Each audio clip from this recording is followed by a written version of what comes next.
Graham, good to see you again. Look, I'll start with what will be excitement for the fans, excitement for the football club, that they are now just one game away from Wembley. Is it excitement for you as you head into tomorrow's game? How are you approaching it?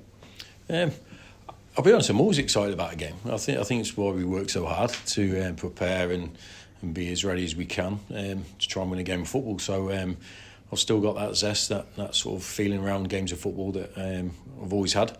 And for me, I've learned over the years, if you try to deal with one game in a different way to others, for whatever reason, then you're not preparing in the best way possible. So over the years of discipline and professionalism, I've tried to approach every game in the same way and to try and win. How do we prepare? How do we prepare the players? And go from there. And that's what we want the players to be like. But it's I think it's a great competition for clubs in the League 1 and 2. So we're delighted to have the opportunity tomorrow. When it's a cup game, when it is just one game away from Wembley, you say there that you approach every game in the same manner, but do you see a difference at all in the players because of what's at stake, the opportunity that's there for them? No, I think you're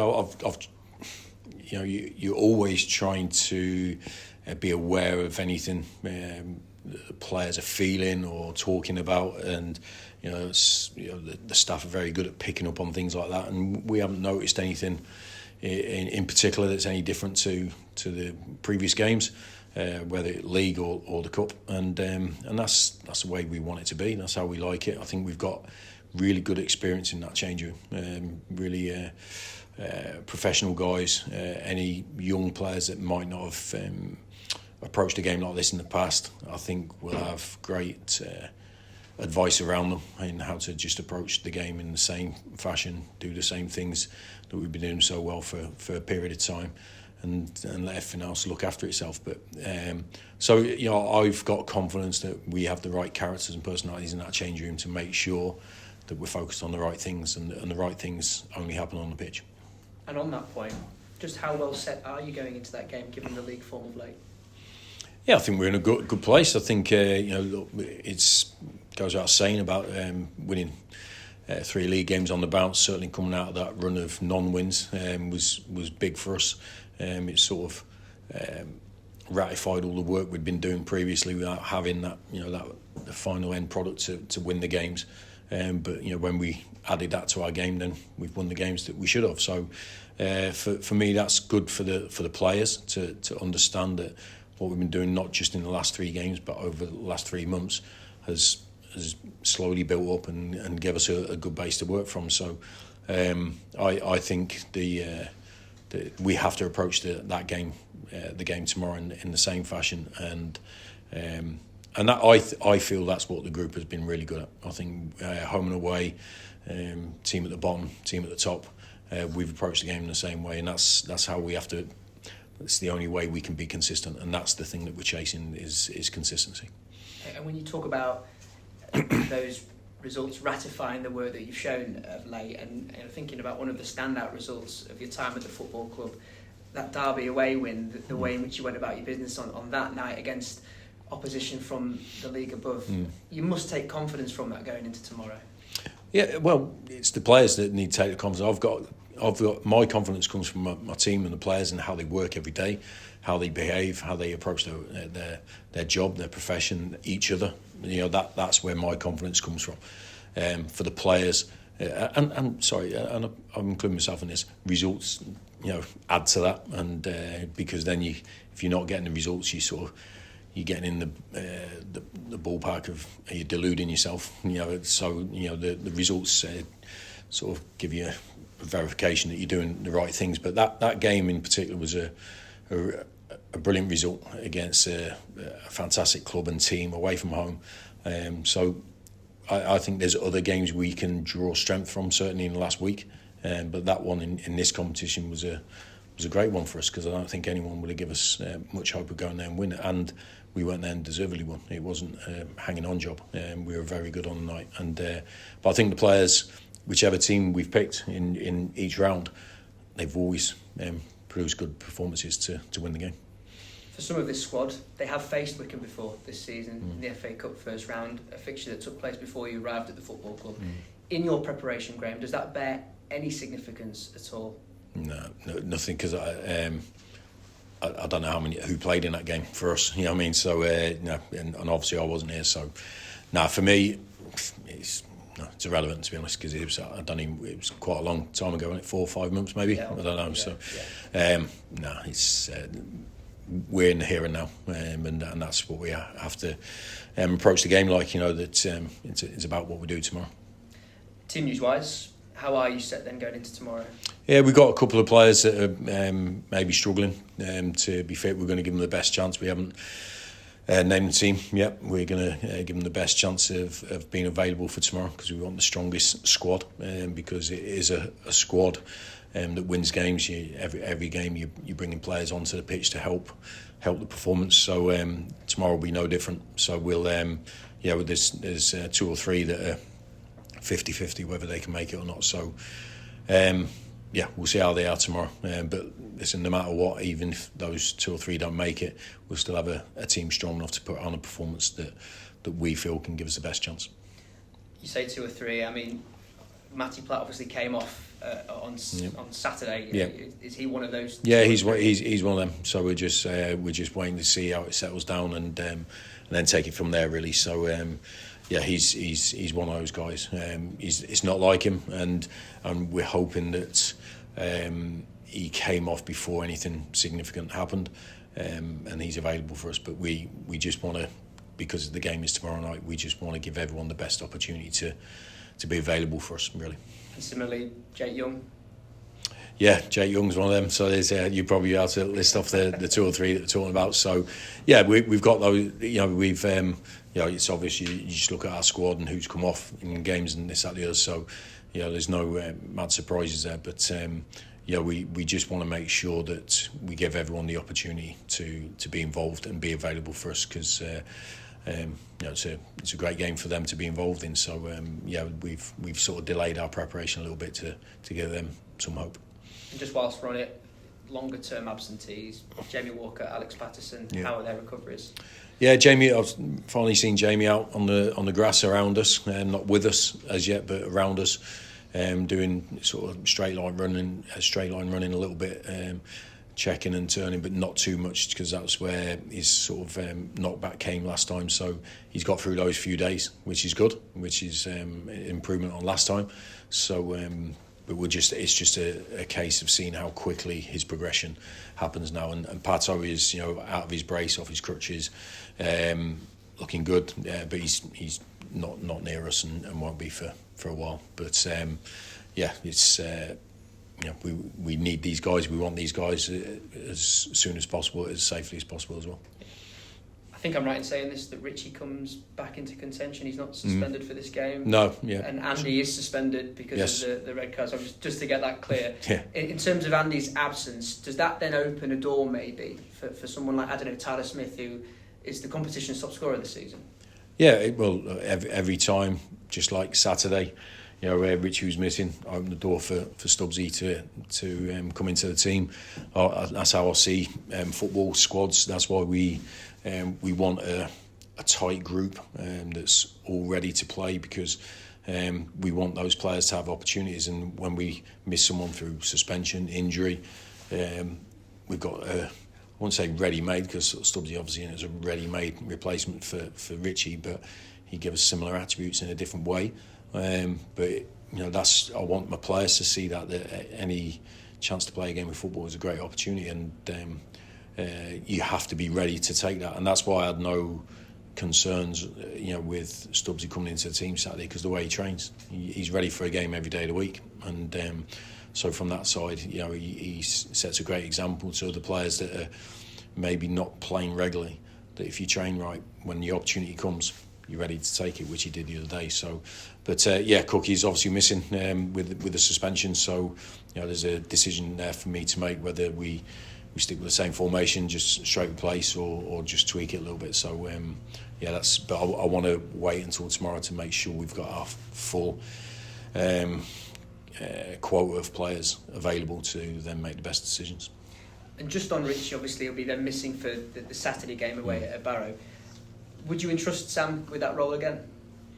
Well, I don't see why not. He did it well on Saturday. I haven't spoken to him about it, to be honest. So I just want to crack on with the game tomorrow. But from what I saw, when I watched the game at the time when I watched it, and then when I've watched it back, he did all the things that I hoped he would. He was calm, assured. He was composed in his decision making. He competed really well.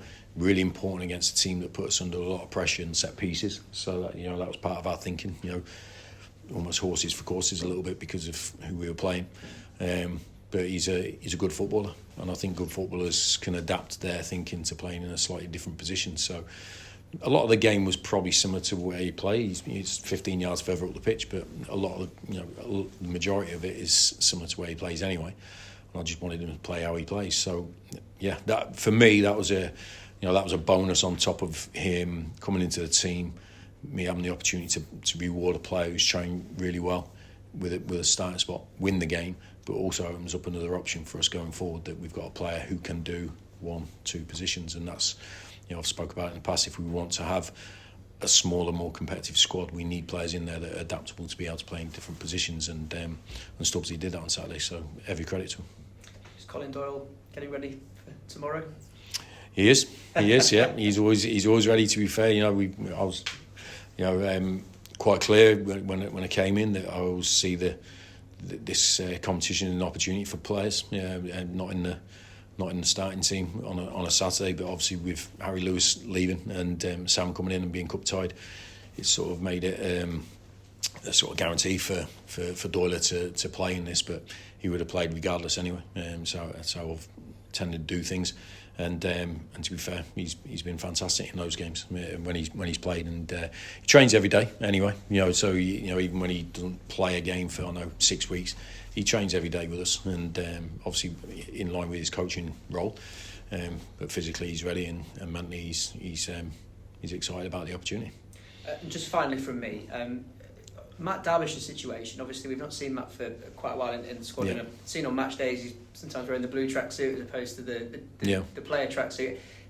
Is he making a transition at all into coaching, or just what is his situation? Obviously a player registered. Yeah, he's still registered for a player, and he's in the squad for tomorrow as well. So, but when I'm looking at things when we have, I always have issues to find solutions to, and it was a moment where he wasn't getting the game time that he would aspire to get. We brought in some players in January where I wanted to entrust them with helping us improve as a team, and I see the future in these guys. So I had a really good chat with Darbs, and I just said, but look, I still think you have great value, and I put it onto him really. I said, look, I'm trying to find a solution here where we're not getting the ball in the back of the net. We're creating loads of chances.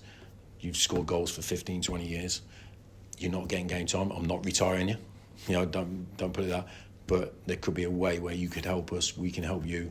And what do you think? And I gave him a couple of days to think about it. He came back, said he'd like to give it a go for the foreseeable. There's no guarantees where it will lead to anywhere for either party, but it's just about using our resources to find a winning formula. That's how I see it, whether it's on the pitch, off the pitch, in the training ground, whatever it is. We have to have an open mind about who can help us, and Darbs has been really good. He'll see little bits that I think he has empathy with strikers. He hasn't done excessive work with them, but I'm trying to sort of get him involved on the analysis side with myself and the other staff to look at any things we might be overlooking, from a forwards perspective. But he still trains with us, but he's half and half. He's getting a bit of stick from both parties at the minute, staff and the players. So but he's a good character, really experienced player, intelligent, good communicator. So for me, it was staring me right in front of me that how can we use what this guy has to offer in the best way for Bradford City. So I'm not writing him off as a player. He's still got games left in his legs, but I just wanted to try something really. He's seen the coach in him. Yeah, I think I have. Yeah, I think because that's what made me sort of start thinking about. I know he had the stint previous to me coming in here, and I had a conversation there and then, and he said he was and ahhing about whether to fully go for that or fully go for this. I said, well, I think if you're going to go on the coach side, you nearly have to commit to it. You know, you can't be half and half. But I'll let it roll and so forth. But yeah, I think he's got. Look, there's a long way, but I think as a starting point, he is communicating on something he knows very well, and that's forward play and scoring goals. You know what I mean? So he's starting off in a good place. He's not having to deal with a back three and midfield.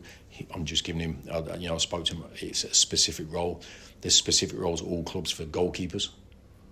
It's why we not got coaches for specific areas, you know. And I feel him doing that potentially could make us all a better staff, and which ultimately would be better for the players. So I do see a potential coach in the future, but you know, I've made it clear to him I am not sitting here trying to retire from playing football. If you've got a burning desire to keep playing, then you just tell me to shove it and you crack on, you know. But he came back in a couple of days, and because I think if you go into it, you have to feel that it's you and you've got value in it, not you being forced into it. And so let's see how it rolls. Thanks, Graham. Okay. When you look at the players who need fitness tests, how much does the conditions and the fact that heavy rain is forecast tomorrow, does that come into the thinking, particularly the medical staff as well? It will depend on the type of issue the player has. You know, if it's a contact injury and it's a pain threshold, and you know, can you get through it, then the condition is really irrelevant. I think if it's a muscle problem, then you do take the condition of the pitch and the weather and say, well, that's going to be a taxing effort on a player, and in a particular position. I think some positions can potentially get away with it a little bit more than others, other more dynamic positions that people play. But so yeah, there's a lot of, you know, the player's own condition previous to being injured, his history, all that sort of thing. So there's loads of little things in there, and talking to the players sometimes is important as well. You know, if they're not confident in it, then there's no way I'm putting a player who's not confident in his own body onto a pitch to try and win a game of football. So there's a lot of things that go into that sort of decision. As you said before, you've been a player for a long time, then a coach now. Do you think there is a difference between League Two and League One teams in how they play, or is it much of a muchness? No, I think there's a difference, yeah. I think the league system in the pyramid, it's not a closed door, you know what I mean? So you're there, so you know, if you're good enough to be there, you know, you've won a lot of games or whatever it is. The league's brilliant for that. It dictates where you are, and you know, I know it can fluctuate season to season, but if they've been in League One for 5 years and we've been in League Two for 5 years, and we're a League Two team and they're a League One team, that's it. So I don't believe, but I do believe in one-off games that anyone can make that gap smaller. I think we proved that against Derby. Every game I feel is winnable, but you have to find that way to win it against a certain opposition. But let's give Wycombe credit; they're a good League One team, and you know, we have to be respectful of that. But we were respectful of that when we went down to Wrexham, when we've been away to Derby. We've always respected the opposition, but we've not been scared of it. Yes. Okay. So, Graham, this competition, obviously you did get to the final. Yeah. Salford. Yeah. And circumstances all went a bit weird. That must have been a very strange sensation for you, having got to the final, and then it's suddenly just sort of taken away like that. Yeah, but it was, you know, the final was played probably over a year after the semi-final, which, you know, it was a really strange situation anyway. But for me, I was, but by the time it came round, it through my head, you know. At the time, I was more disappointed we didn't get to play it that season, you know, because all the other defining games of the COVID season were played, playoff finals, this, that. It was the only game that wasn't, and I felt more for the players that had worked so hard that season to get to a major final at Wembley, and not have, you know, the ones who left that summer maybe or weren't there at the end of the next season didn't get the opportunity to play at Wembley. And it's very rare that you get opportunities like that in football careers. So there was a lot of players that missed out as well that won to that final and weren't there the next year as well. So, and I put it in perspective. It was during COVID, and there was a lot of other more serious issues than me missing a cup final in general life. So me missing a cup final is a lot less than what people went through at that particular time of life. So it is what it is. So before that, when you won the semi-final, presumably you were 4 at the time. That's the sort of thing you want to create here, and that moment when you sort of think we've got to the final, isn't it? Yeah, but we tapered it a little bit. That we didn't want the final to be our end goal. So we didn't go overboard on the celebrations. We didn't, think we'd done it, because I think then you go into a final sort of almost like that was your final. And I don't. So we tempered the sort of celebration. It was a great night for us and great night for the supporters who were going to get to go to Wembley again. After the previous season doing it in the playoff final. So but I believe all games that you win are good moments and enjoyable moments. It's I know there's different meanings on certainly in cup competitions, because it's pretty instant on the night. So the feel-good factor for everyone is brilliant. It's something to look forward to in the future. But I will believe that it's not just getting to the final is the thing. It's actually winning the final. So we've got a game tomorrow to focus on, and we have to put any potential thing what it leads to after to the back of our minds and focus on how we have to stop Wycombe, create opportunities to score, all that sort of thing. So but listen, they're for us to be involved in these things, in these games, that's good in itself. You don't want, the worst thing in football is watching another team do it. It's you have loads of seasons like that when you see other clubs having success or getting to finals and stuff, and there's a tinge of jealousy in there. We want a touch of that. So we have the opportunity, as do Wycombe tomorrow night, to feel good about ourselves and make everyone else feel good about the club.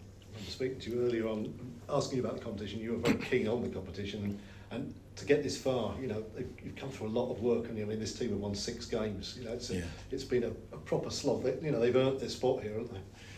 Yeah. I wouldn't say winning games is a slog. I'll put it in defence. Yeah. No, I get it. It's not given to you on a plate. You have to earn it. And Wycombe will say they've earned it as well. So that's when you get down to this stage.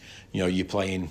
The 4 semi-finalists, they've all deserved to be there. They've all won the games that they've needed to get there, and certainly I feel my team has done that as well. So, but it doesn't give you any extra credit or strength going in the semi. You have to do it again. You have to win that game again. But I would like to think that the players have built up a feel good, a head of steam. In this competition, I think it's an amazing competition. Wembley is a sacred place, not just in English football, in world football. Everyone around the world that's anything to do with football knows about Wembley Stadium, and we as professionals have the opportunity to compete for that opportunity every season. So why wouldn't you go into it fully focused and committed and try and get there? So that's how we've always approached the competition with every team we've been in charge of. And hopefully we can go that extra step tomorrow. But for me, I don't want it to be the final step, or even just to think it's the final step. Just getting there, we have to reset if we're fortunate enough to win the game. And obviously with no Andy Cook, we've had him off the bench before, but it does change the dynamic a little bit, doesn't it, of your attacking resources? Because it's not like you've had a Verdane in the background to bring in as a target man. It's got to. No. Whoever you pick, it's going to have to be a different approach with the team itself. You have to think a little bit differently, aren't they? Yeah, definitely. I think that's 100%. With there isn't another Andy Cook in our squad. Verdane was probably the closest to that, and we had him obviously for the Derby game, so he played in that when we chose to change the team. But I would say we changed a couple of things in those games, and Verdane played in a slightly different way to Cookie anyway. So that's the challenge for us as a team, is to still be effective, still be able to create goal scoring chances, still keep our defensive structure right, and without one particular player. But we've done it when we've missed other important players, like we did on Saturday, missing our captain, and we have to do it again tomorrow, missing Andy Cook. But we try to work in a way where we're not dependent on one particular player. You know, we try to strengthen the squad and give them confidence that it's about the group, it's about the team. It's still a team sport. And I think if you have the best team that performs, then you give yourself the best chance of winning. And obviously, I had a good chat with Colin Doyle last night, and you were saying about, you know, you've got full confidence in him.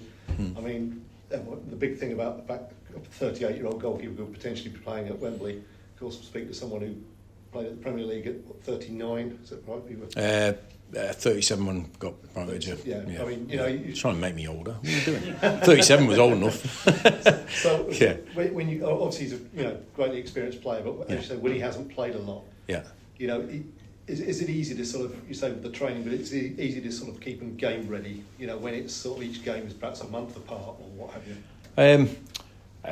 Do you know what, you're talking about a unique position. So, you know, I think the training, I think it'd be different if you played outfield. You know, if you're just coming in for one game every 6 weeks as a central midfield player or a striker, I think it'd be a little bit more difficult. But because he trains every day, and goalkeepers probably train harder than they play, you know, because the game comes to them sporadically over 90 minutes, whereas in training they're making saves all the time. You know what I mean? Their practice, so their training is really tough. You know, so he'll have done all of that. You know what I mean? And when he's come for the games, I think for Doyle mentally, he's in a good place. He knows that he'll have the opportunity to play in those games. You know, and even before we sold Harry, you know, I pretty much told him that I will change the team all the time. And so so we have a little bit of banter after the previous league game about when he's sitting in our staff room, kicking him out, saying, "No, you're a player this week," and then bringing him back in and stuff like that. But he's, I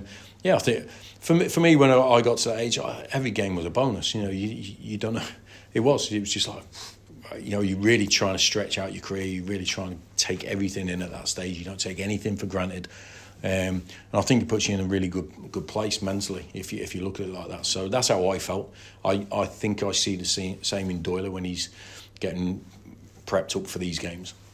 And to be fair, his performance has been fantastic in this competition. He's made some really important saves for us at really important times.